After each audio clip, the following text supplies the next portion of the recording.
Hi everyone and welcome to this full-length tutorial on painting a hawk's eye. It's quite a different animal for me this time, but I really enjoyed painting this lovely bird, and I hope that you enjoy this full-length tutorial taking you right from beginning to end and showing you each colour as I'm using it. I used Pastelmat paper for this project.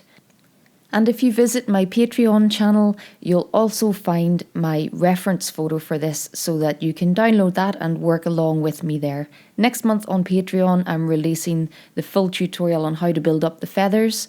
You'll also find on my YouTube channel here how I created the background. So I hope you enjoy this short tutorial on the hawk's eye. Please do remember to subscribe here on YouTube. And if you can, check me out over on Patreon where you'll find my full catalogue of tutorials and lots more. But we'll make a start on the eye, and I've already been working a little bit of the rest of the hawk's head, but I haven't done any detailed work to the feathers surrounding the eye yet.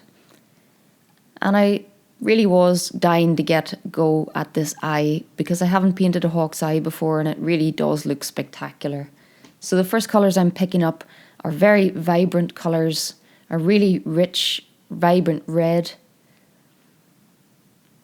And when you look closely at the hawk's eye and even little areas around the yellow of the beak, around the mouth, you can see a lot of really vibrant red, really glowing colour.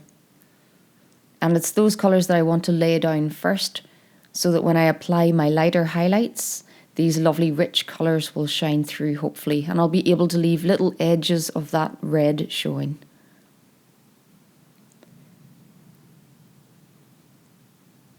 But I'm really trying to go vibrant in this project. You can see just how vibrant the colours on the hawk actually are. And I'm trying to make sure that any highlight colours I pick up aren't going to dull the image, rather add more vibrance to it. So I'm looking for the most vibrant version of everything that I'm picking up here.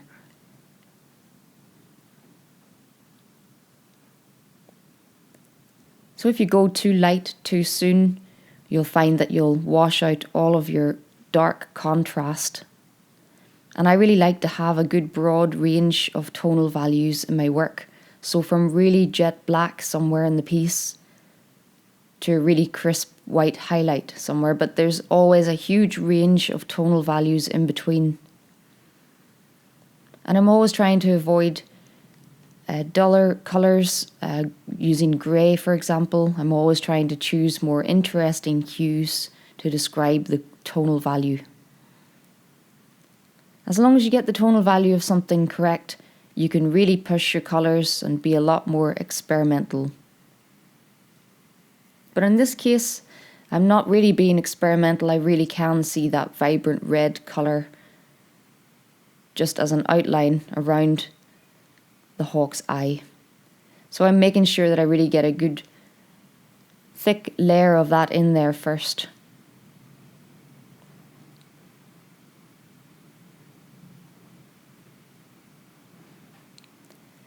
And in my drawing out stage of the hawk's eye, I think some of my lines and proportions were a little off, so I know that as I work on the eye, I've got a little bit of adjusting to do just to bring everything into the right place. And I'll also work a little bit of the feathers just surrounding the eye as we go, just to get a feel for the correct shapes within the eye.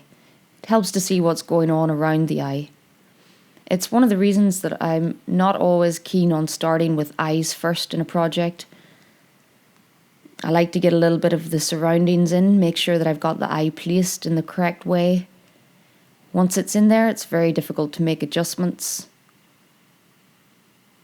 I like to work in a way that I can make fine adjustments as I go, make sure I've got the shape of things just right. So I'll use a lot of the Unison soft pastels to lay in blocks of colour. But when I need a really fine line, I make use of Faber-Castell Pitt pastel pencils. There are lots of good pastel pencils on the market. I just happen to like these. They work really well with the soft pastels I use. I've tried the Derwent soft pastel pencils. I've also tried Derwent pastel pencils, but I found them a little harder. Although I'm imagining they would probably work fine on the pastel paper. I'm normally using velour, and I find the softer the pencil is, the better for velour.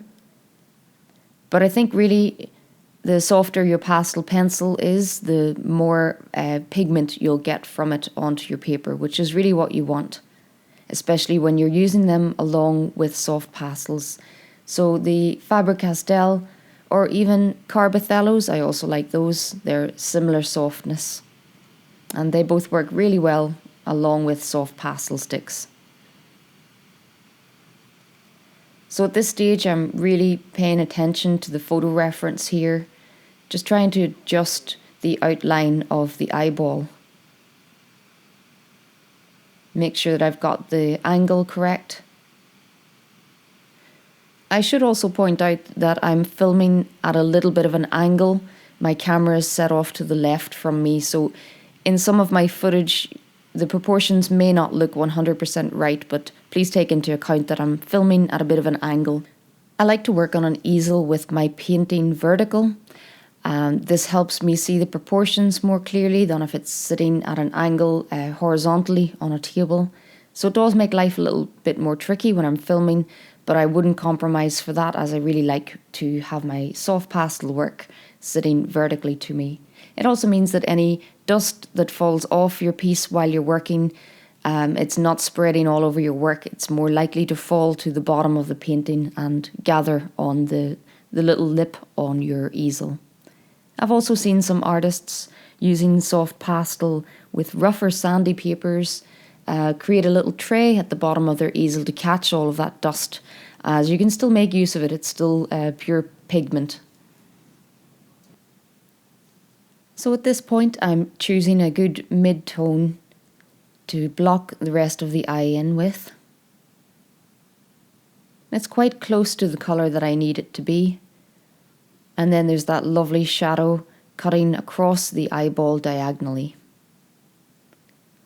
So just giving the pigment a good smooth into the paper. I like to do that with the lower layers, even on Pastelmat, just to really smooth that first layer into the grain of the paper.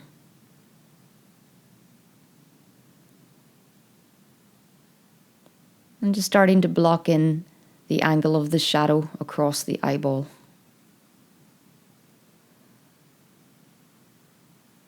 So my lower layers are always the soft pastel sticks. They look very big for working on a small area of a painting, but you can find little edges, and it's quite easy to make use of the big sticks, especially when they're all broken down into smaller pieces like this. So I don't worry about messing up my lines a little bit, going over the edges here and there. I can always come back in with a good sharp pastel pencil later on and neaten that up. What's important to me at this stage is making sure that I've got all those lovely vibrant colours laid in so that they'll shine through later on.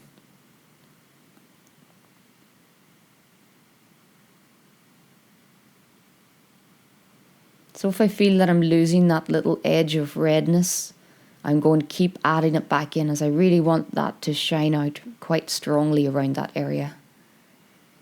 So you'll see me come back and rework certain areas. Strengthening up the lines after they get lightened a little bit. Each time I come back in with the black, it really adds another bit of punch, another bit of contrast and depth.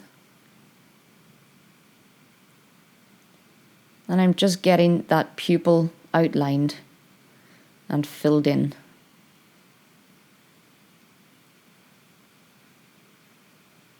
But trying to pay really close attention to the photo reference, making the pupil a little bigger,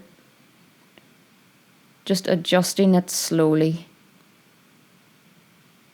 until I think it looks right. And I'm just going by the distance between the pupil and the outer edge of the eyeball here. So when I fill this line in again, it helps me measure a little more accurately. So you're just constantly measuring everything off each other.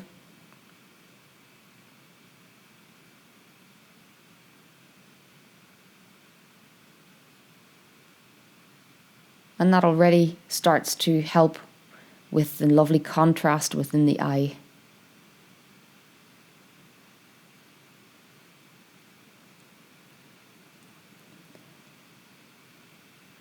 With that same lovely vibrant red, just trying to add a little rim of it around the pupil before I fill it in.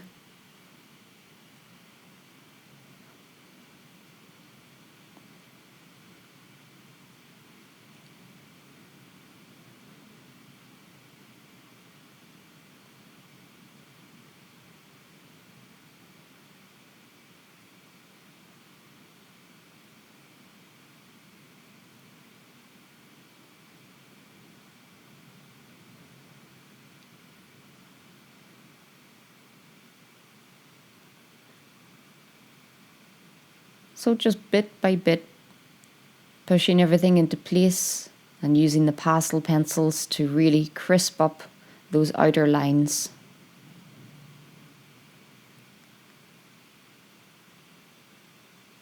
And I'm really enjoying using Pastelmat.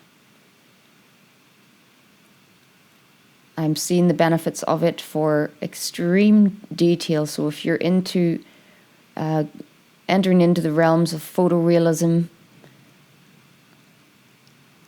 and going for super high detail, this is definitely a good paper to try.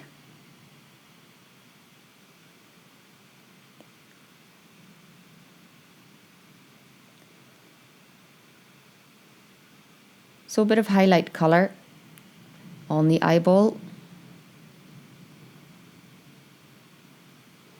And it looks very bright when I first put it on. But I've got that lovely colour underneath, which it's going to mix a little bit with and blend in.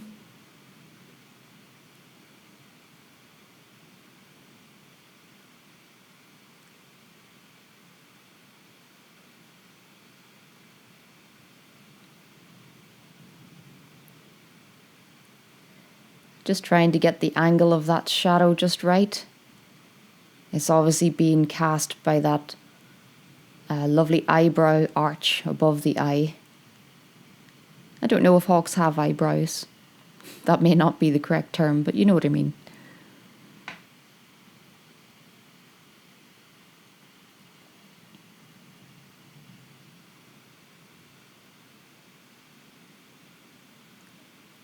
So next month coming on Patreon, it's going to be all about those feathers. You'll get to see the rest of the hawk come to life. And if you haven't already, do check out on YouTube. You can see a full 40-minute tutorial on how I created the blurred or bokeh background in this piece.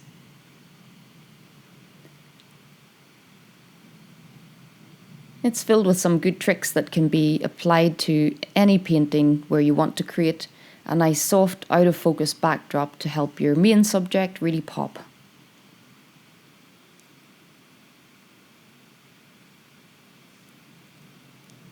So continuing to darken down in the shadow area.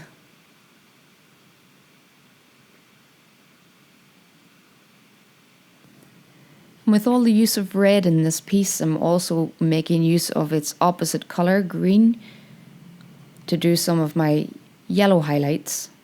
So it's a very yellowy green, but it goes really well against that vibrant red. So I'm constantly thinking about good colours to put next to each other, thinking about the colour wheel, and in this case, making use of those opposite colours.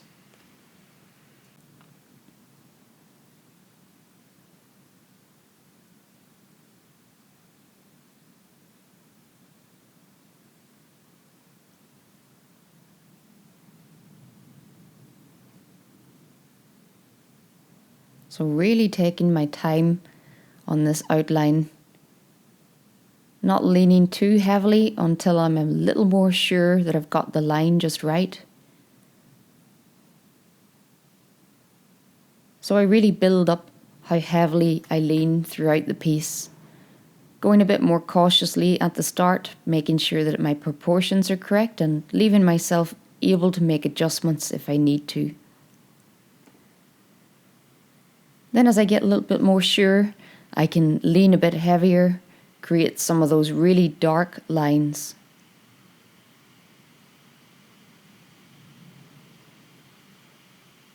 And I'm just using a cream coloured pastel pencil here, just to pick out a few extra little bits of highlight.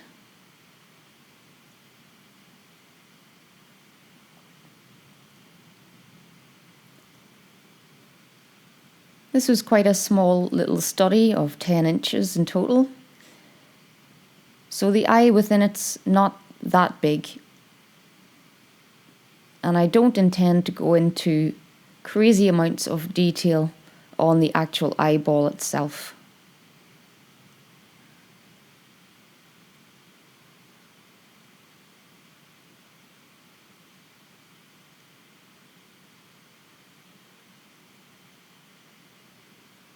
So taking a lovely light blue tint to create that little bit of highlight down the left rim of the eye.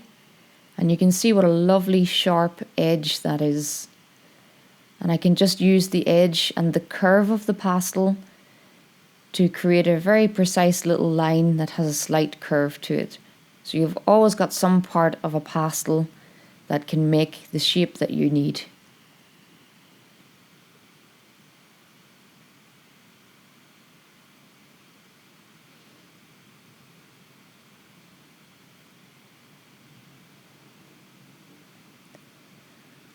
And then the thing that normally brings an eye to life all of a sudden, that little dot of reflection. So I use a tiny little crumb of white pastel, one that I can find a good edge to make a good pronounced dot in there. And you can see how lovely and brightly that goes on top of the really jet black that I applied earlier. And I can come back in with my black pencil and make that little highlight just right.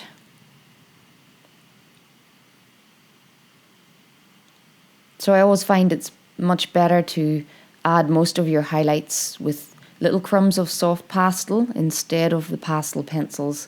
I just don't think you'd get quite as bright a mark from a pastel pencil over such dark colours underneath. And now picking out some of the really vibrant yellows to start picking out some of that yellow around the rim of the eye.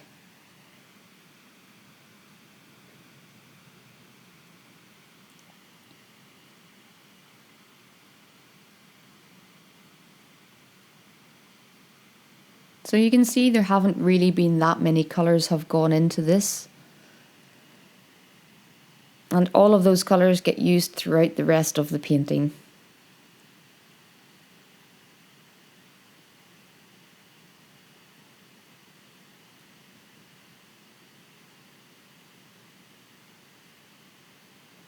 So just starting to knock back this area to the right of the eyeball. It's in a lot of shadow in there.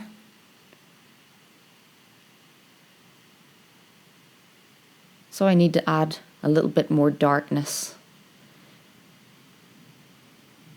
It's such a dramatic shadow that the hawk has because of that lovely overhang.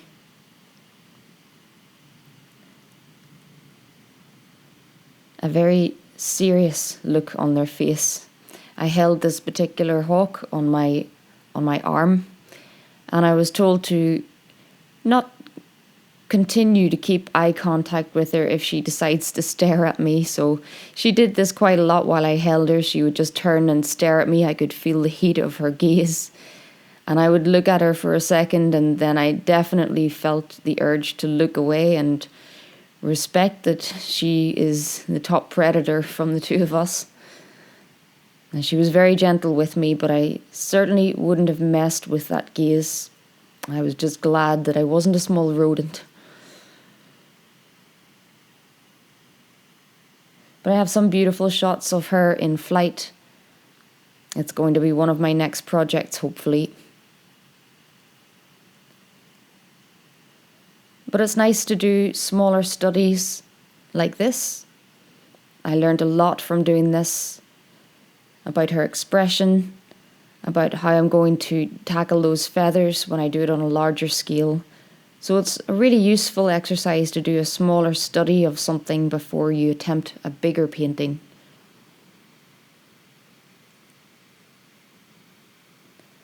So adding a few little flecks of reflected light on the eye.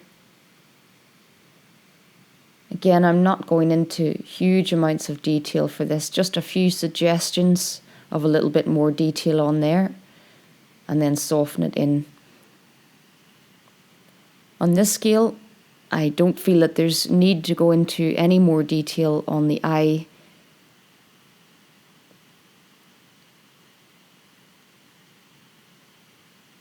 And it's not really one of those eyes where you get a lot of reflected light.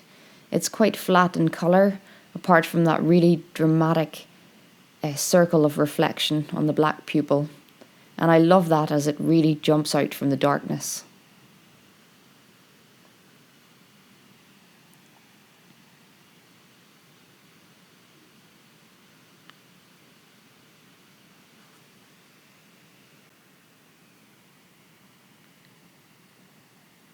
So it's mostly pastel pencils now for the next couple of minutes. Just neatening everything up. Double checking all my proportions and having a look at the dark contrast in there.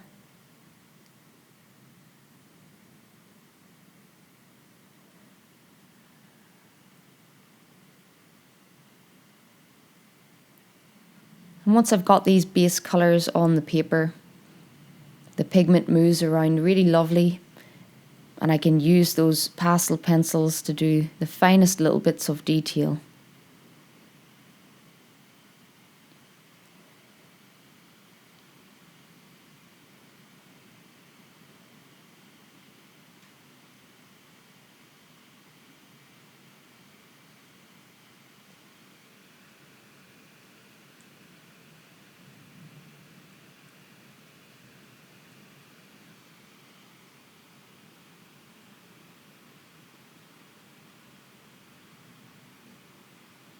And of course I've got a lot more work to do on the surrounding areas of the eye, both above and below the eye. And that will of course really help the eye come to life even more.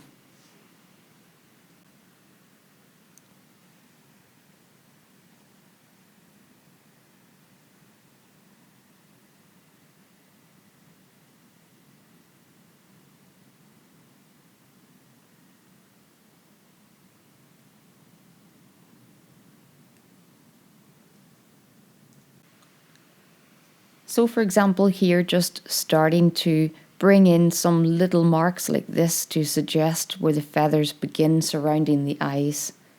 And after that, it's a really long process to create the feathers, which I'll share in my big full-length series coming this month on Patreon. But I hope that you've enjoyed seeing the build-up of this hawk's eye, and that maybe it's inspired you to have a go at the steely gaze of your own bird of prey. So until next time, happy pasteling.